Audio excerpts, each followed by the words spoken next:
Bismillahirrahmanirrahim. Assalamualaikum warahmatullahi wabarakatuh. Hai teman-teman, apa kabar?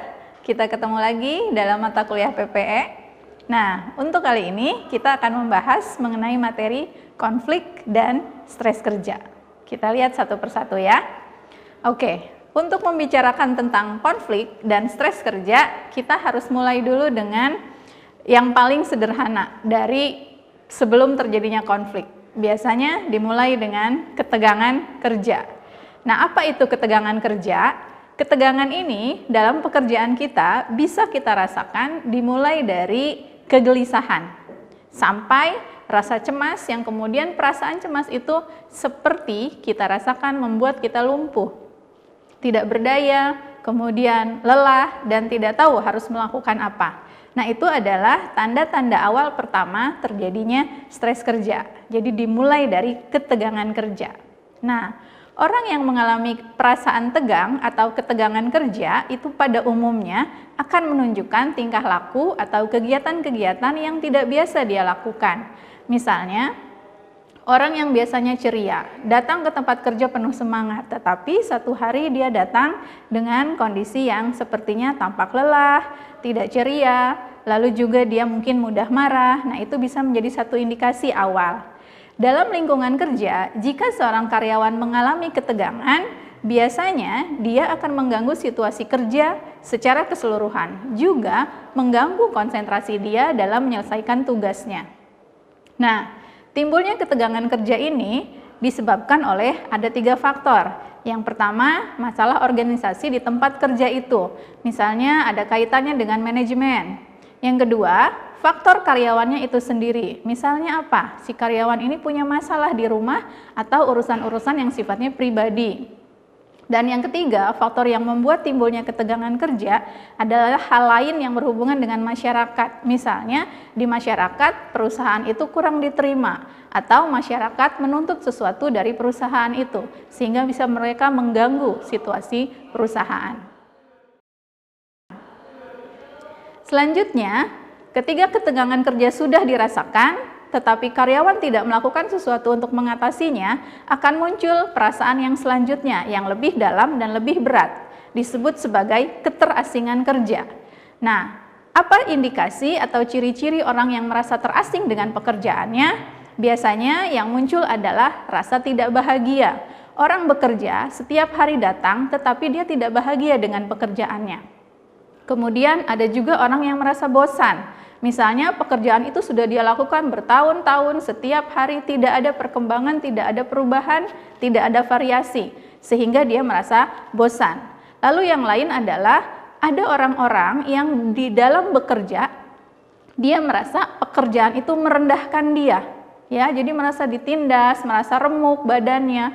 Kita seringkali mendengar ada ungkapan peras keringat, banting tulang, dan seterusnya. Nah, itu adalah ciri-ciri yang bisa dirasakan oleh seseorang yang merasa keterasingan dengan pekerjaannya.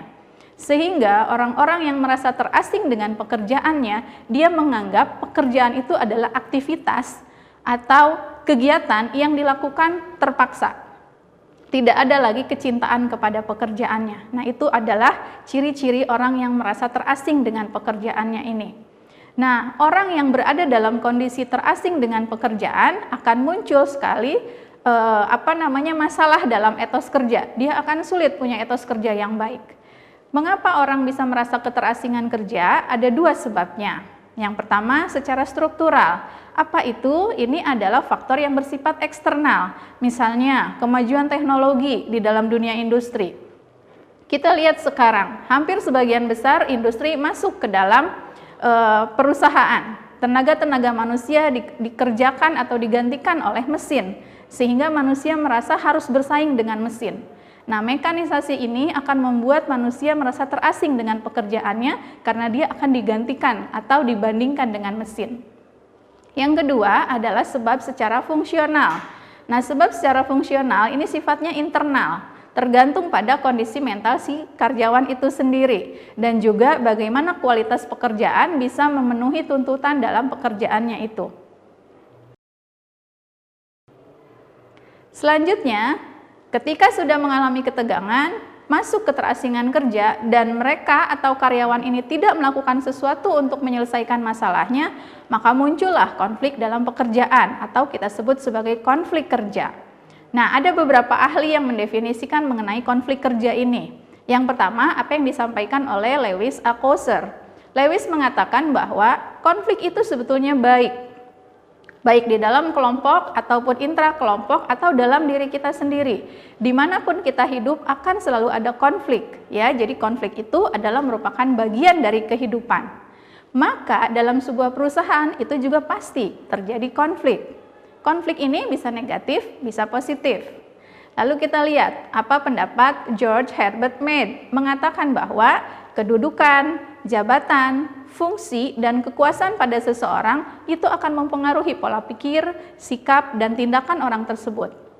Kita pernah bahas di materi sebelumnya ya, bahwa semakin tinggi jabatan, semakin tinggi kedudukan, ada orang yang semakin puas, tapi ada juga orang yang mengubah perilakunya. Sehingga hal ini akan membuat orang berubah perilakunya dan itu bisa menimbulkan konflik pada orang yang lain. Kemudian yang ketiga, konsep konflik itu sebetulnya juga sangat berkaitan dengan produktivitas dalam sebuah organisasi.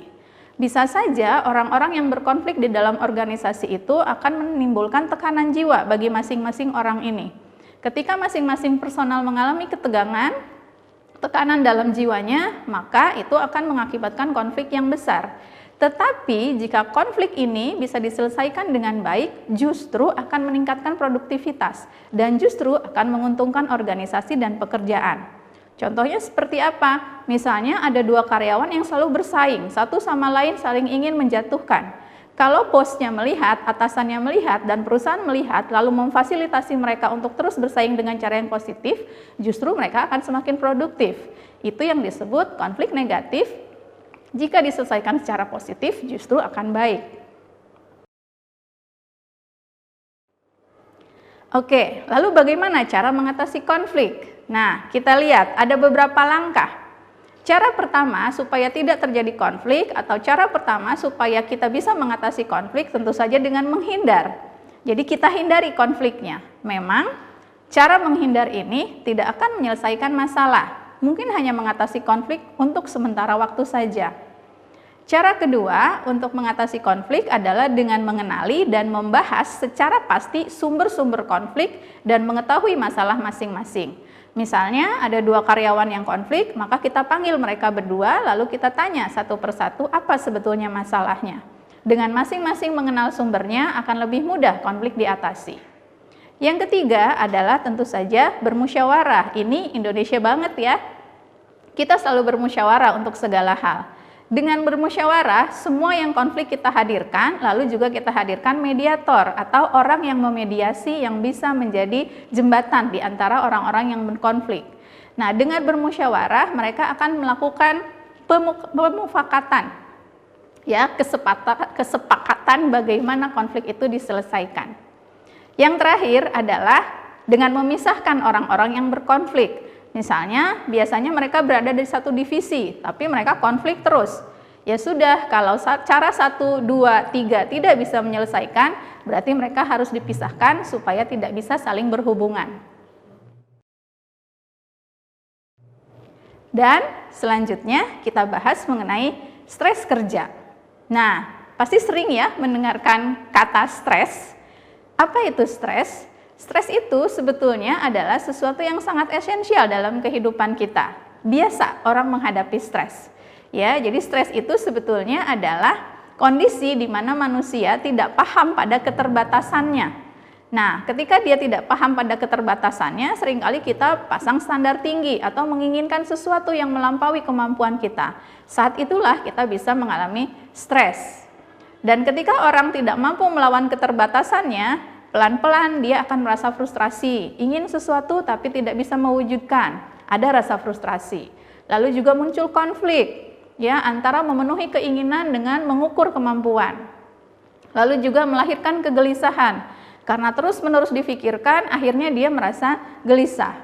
Dan kadang-kadang juga muncul rasa bersalah. Nah, perasaan bersalah ini juga menjadi salah satu tipe-tipe dasar dari stres. Jadi, kalau kita lihat di dalam stres, tipe dasarnya ada frustrasi, ada konflik, ada gelisah, dan ada rasa bersalah.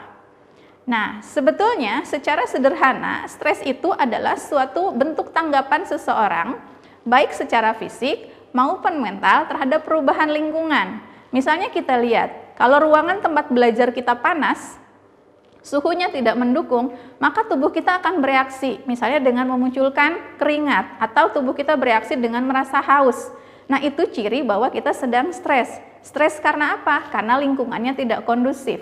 Jadi biasakan itu ya, wajar kita menghadapi hal seperti itu. Nah, nanti ketika kita merasakan seperti itu, ada dua reaksi utama yang biasanya dilakukan orang ketika dia menghadapi stres.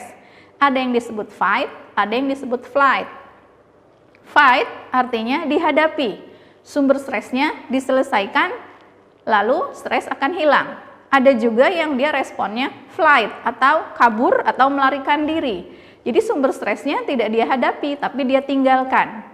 Nah, orang-orang yang menggunakan reaksi flight itu pasti stresnya akan terus terasa karena dia hanya menghindar untuk sementara saja. Setiap kembali atau ketemu dengan sumber stres, dia akan stres lagi. Nah, kemudian faktor apa saja yang berkaitan dengan stres? Yang pertama, stres itu terjadi karena ada perubahan dalam lingkungan.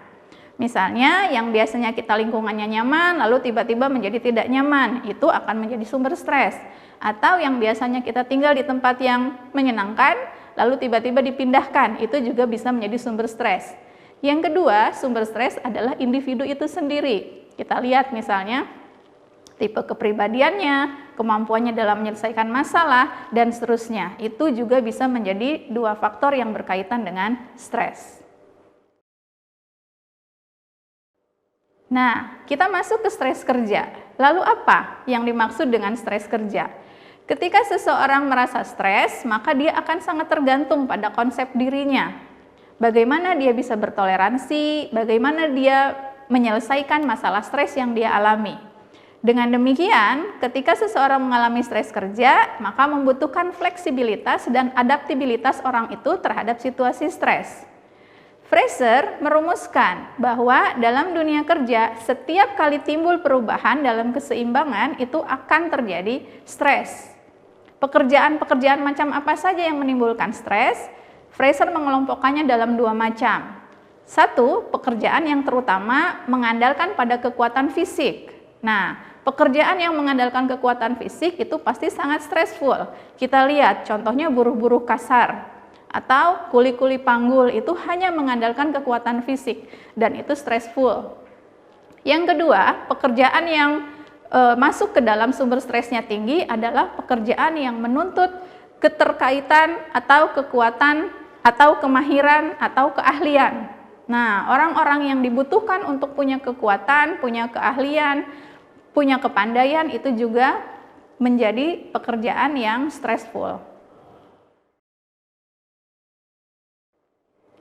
Oke, sekarang kita lihat bagaimana dinamika stres terjadi pada diri individu atau manusia. Kita lihat tadi ya, sebetulnya secara fisik stres itu sesuatu yang sangat wajar. Kita kepanasan, kita berkeringat, lalu kita mencari cara untuk mengatasinya, misalnya dengan banyak minum, menyalakan AC, dan seterusnya. Tetapi kalau stres-stres yang ringan ini tidak kita atasi dengan segera, maka dia lama-kelamaan akan menimbulkan perubahan gejala badaniah, jiwa, dan sosial. Ya, jadi kalau sumber stres tidak kita selesaikan dari skala ringan, maka pelan-pelan dia akan menjadi semakin berat. Nah, secara fisik, stres emosional itu akan mempengaruhi kerja otak. Misalnya seperti apa? Teman-teman pasti pernah mengalami stres. Misalnya disuruh maju ke depan lalu kita nervous. Dengan sendirinya tubuh kita akan memproduksi hormon kortisol, itu disebut sebagai hormon stres. Bisa juga misalnya ketika kita stres, nervous, disuruh maju ke depan, lalu kita menjadi berkeringat, atau perut rasanya mual, atau kita ingin terus-menerus ke kamar mandi. Itu karena terjadi perubahan sistem neurohormonal di otak kita. Ya, jadi kalau kita stres, secara alamiah tubuh kita akan memproduksi senyawa kimia yang membuat kita secara fisiologis cara kerja tubuhnya berubah. Nah, gejala fisik ini dipengaruhi oleh hormon adrenalin dan juga sistem saraf otonom. Dan tentu saja tadi hormon kortisol, hormon yang sangat bertanggung jawab pada stres. Nah, apa yang terjadi pada saat itu? Ketika hormon adrenalin tinggi, apa yang terjadi? Maka asam lemak bebas juga tinggi. Sebetulnya kadar asam lemak bebas ini bisa jadi sumber energi. Tetapi jika sumber energi ini tidak kita bakar habis, dia akan diubah menjadi lemak kolesterol dan trigliserid yang kalau dia menumpuk tertimbun di dalam pembuluh darah, justru akan menyempitkan pembuluh darah dan akhirnya bisa mengalami apa yang disebut sebagai jantung koroner. Jadi lihat ya teman-teman, ketika kita mulai merasa stres, segera lakukan sesuatu, jangan sampai sistem fisiologis tubuh kita menjadi berubah. Nah, ketika misalnya terjadi penyempitan pembuluh darah, maka lama-kelamaan tekanan darah, denyut jantung justru akan semakin bertambah. Dan ketika tekanan darah meninggi, denyut jantung bertambah, terjadilah gangguan pada kerja jantung. Inilah yang kemudian seringkali disebut sebagai serangan jantung. Dan serangan jantung ini seringkali kita temukan bisa menyebabkan kematian. Oke, jelas ya teman-teman bagaimana dinamika stres terjadi pada tubuh kita. Jadi poinnya, apapun perasaan teman-teman ketika nanti bekerja, kalau sudah mulai terasa negatif, kita lihat tadi ya, mulai merasa gelisah, mulai tegang, lalu merasa terasing, nah segera lakukan sesuatu, jangan menunggu sehingga tubuh kita secara fisiologis berubah. Kalau secara fisiologis cara kerja tubuh kita berubah, pelan-pelan nanti kita akan mulai banyak menderita penyakit. Nah, kalau sudah sakit, artinya stres itu sudah semakin berat kita rasakan. Nah, mudah-mudahan dengan materi ini teman-teman bisa paham dan punya mekanisme, punya strategi ketika stres mulai terasa, segera lakukan sesuatu. Caranya bagaimana? Bisa melakukan hobi, bisa olahraga, bisa melakukan apapun yang teman-teman bisa membuat tenang.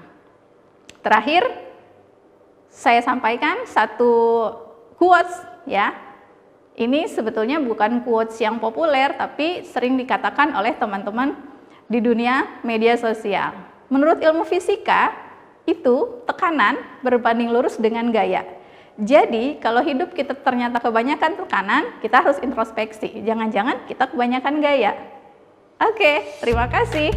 Saya tutup ya. Sampai ketemu lagi. Assalamualaikum warahmatullahi wabarakatuh.